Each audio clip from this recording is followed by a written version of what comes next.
Ciao a tutti amici di WeDrive e benvenuti in questo nuovo video.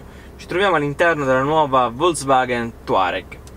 Se non avete già visto i video precedenti vi invito a iscrivervi sul nostro canale WeDrive e di andare a vedere i video precedenti fatti da Carlo su questa nuova vettura. Ma oggi andremo a focalizzarci sull'infotainment di quest'auto che è davvero spettacolare. Ora, ci sono due schermi. Il primo di fronte a me da 12,3 pollici e il secondo è praticamente un televisore, perché c'erano 15 pollici di display ed è davvero fantastico perché sono praticamente quasi uniti, quindi alla fine una persona non vede la differenza tra i due display, quindi è come se fosse un unico grande display. Ora lo andiamo ad accendere. Che bello. Allora, le funzioni sono davvero tante. Quest'auto, come potete vedere, non ha tasti per esempio per il clima, per la radio, ha soltanto questo rotore che serve ad alzare o ad abbassare il volume e accendere o spegnere l'infotainment. Infatti, le boccette di reazione sono qui sotto e i tasti, come potete vedere, sono sempre fissi. I tasti del clima sono qui sotto. Ora, il clima in questo momento è acceso perché fa davvero caldo. Andiamo un po' a vederli. Basta quindi cliccare su insomma, la funzione per esempio del temperatura per scegliere la temperatura, o basta cliccare il tipo di climatizzazione: delicato, medio, intenso, perdonate per il rumore. Andiamo ad abbassare. Infatti, andando poi a cliccare le diverse opzioni, per esempio qui su clima c'è l'opzione per scegliere se sbrinare il vetro, se oppure portare l'aria condizionata sui piedi o verso di noi. Qui c'è un toggle che serve praticamente a uno slider che serve ad aumentare o ad abbassare la ventola. Inoltre abbiamo questo Air Care che praticamente purifica l'aria, davvero una cosa che secondo me è molto utile. Infatti, come potete leggere, viene depurata l'aria eliminando le polveri sottili e il polline, quindi anche per chi è allergico è molto importante. Una cosa che ho notato prima è che se io avvicino, vedete, ora è disattivato, se io avvicino il dito, come se l'auto riconosce che sto mettendo il dito e si attiva, guardate. C'è questa funzione particolare che può essere utile perché l'auto sa che stai avvicinando lì e diventa subito reattiva. Altre funzioni, ovviamente navigatore. Clicco sulla cartina gigante e vado a inserire le nuove destinazioni, le mie destinazioni, e posso scegliere anche la visuale, se notturna, di giorno, automatica. Poi possiamo, ovviamente questa tecnologia prevede anche Android Auto, Apple CarPlay e MirrorLink. Purtroppo oggi non possiamo farvelo vedere, ma le soluzioni sono sempre quelle, le conosciamo benissimo. Ovviamente telefonate, si sta connettendo in questo caso al Bluetooth, quindi può scegliere diversi dispositivi e effettuare chiamate anche dal volante. Abbiamo anche i media, quindi possiamo scegliere la sorgente Bluetooth, oppure possiamo scegliere la sorgente scheda SD, USB 1, USB 2 e ovviamente la radio. A proposito di USB, la vettura ha due USB, una all'interno del bracciolo, una qui. Troviamo una USB, una 12 volt, e poi per chi ha un telefono dotato di ricarica wireless, io purtroppo no, se inserisco il telefono all'interno del cassetto, il telefono comincerà a ricaricarsi. Come potete vedere da qui sopra, la vettura ha integrata una scheda SD LTE, quindi davvero utile, ecco, vedete, davvero utile per chi viaggia molto, quindi senza che utilizzi il proprio telefono per andare su internet, ha direttamente l'internet del telefono. Inoltre possiamo vedere altre impostazioni, in questo caso si possono attivare e disattivare i controlli di parcheggio, li riattivo, ok? Inoltre, per quanto riguarda i sedili, abbiamo in questo caso il riscaldamento dei sedili, poi possiamo scegliere l'altro sedile del passeggero, e il comfort ci permette di spostare questa,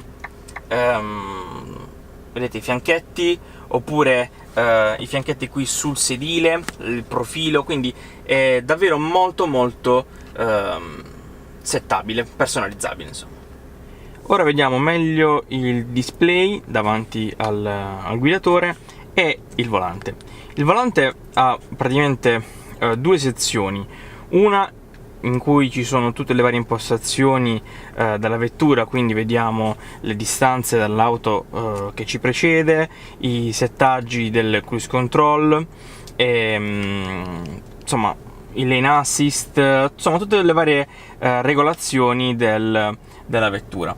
A destra invece abbiamo i tasti che regolano l'infotainment sempre relativo al guidatore. Ora per esempio vediamo il menu principale. Il menu principale ha praticamente ha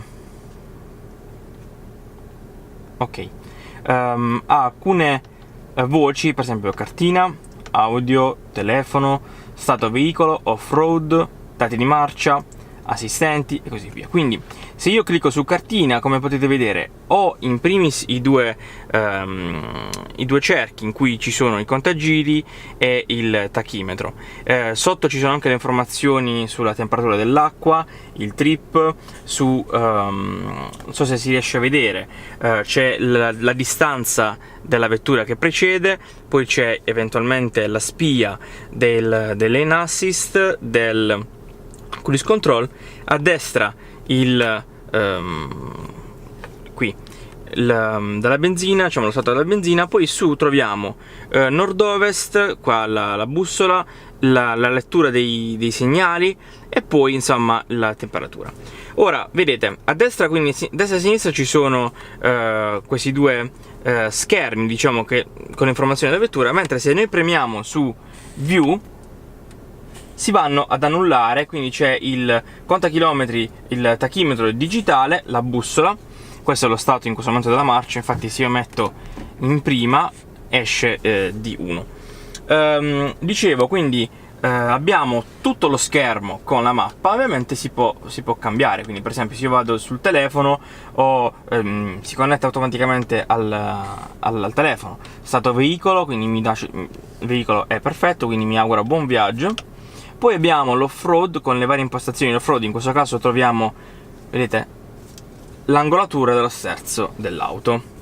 Inoltre poi abbiamo i comandi tasto per il comando vocale, portami a Bari, e allora inserisce automaticamente l'indirizzo. Quest'auto ovviamente è trazione integrale e ovviamente ha anche i settaggi per l'off-road. Qui c'è un rotore, vado a cliccare, come potete vedere c'è un'immagine col driving mode selection. Abbiamo eco, poi normal, vediamo eco, cosa fa? Imposta il clima, lo sterzo e la trazione in eco, quindi suppongo che la trazione sia anteriore forse. Poi normal, tutto normale. Abbiamo sport, lo sport, il clima è normale, sterzo e trazione sport. Poi l'individuale possiamo scegliere se avere la trazione sportiva e lo sterzo in comfort, insomma a nostro piacimento. Poi per esempio abbiamo l'off-road, c'è la modalità automatica o addirittura la modalità esperto, cioè le persone possono scegliere i settaggi dell'auto. Questo è molto buono, soltanto che ovviamente noi non dobbiamo fare off-road, quindi è anche inutile che andiamo a settare su esperto, ci affidiamo alla tecnologia Volkswagen. E inoltre c'è anche Snow. Questo ovviamente permette, non soltanto con la neve ma anche con la pioggia, permette di avere una trazione molto diciamo più precisa per quanto riguarda soprattutto le partenze. Infatti per esempio la marcia, se si è in cambio automatico, non parte dalla prima ma parte dalla seconda, per non avere diciamo una partenza più brusca. Fateci sapere cosa pensate di questo infotainment e soprattutto di questi schermi da 27 pollici in totale, che sono davvero fantastici. Per me è il paradiso e quindi penso che rimarrò qui ancora per un po'. Voi però andate a vedere su WeDrive, sul nostro canale YouTube, e vi iscrivete, mi raccomando, tutti gli altri video fatti con questa auto. Mi raccomando, seguiteci anche su Facebook e su Instagram. Alla prossima!